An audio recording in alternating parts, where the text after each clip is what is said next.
कोल्हापूर जिल्ह्यातील पंचगंगा नदीचं प्रदूषण रोखण्यासाठी उपाययोजना करण्याबाबतचा प्रश्न आमदार सतेज पाटील यांनी विधान परिषदेत उपस्थित केला.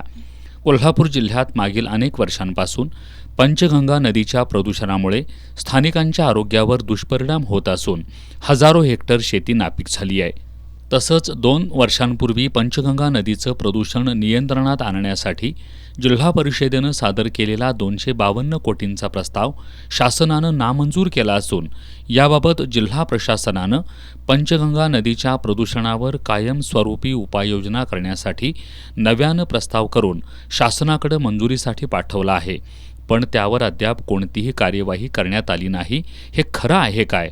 असल्यास पंचगंगा नदीचं प्रदूषण रोखण्याबाबत कोणती कार्यवाही केली, असे प्रश्न आमदार सतेज पाटील यांनी उपस्थित केले. यावर उत्तर देताना ग्रामविकास मंत्री जयकुमार गोरे यांनी पंचगंगा नदीच्या प्रदूषण निर्मूलनाबाबत सांडपाणी व्यवस्थापन प्रकल्पासाठी आवश्यक असणारा निधी हा स्वच्छ भारत मिशन, 15व्या वित्त आयोगाचा निधी, जिल्हा नियोजन समिती आणि पर्यावरण विभाग या विभागांच्या तरतुदीमधून उपलब्ध करून देण्याबाबत पाणीपुरवठा आणि स्वच्छता विभागानं पत्रान्वये कळवलं असल्याचं सांगितलं.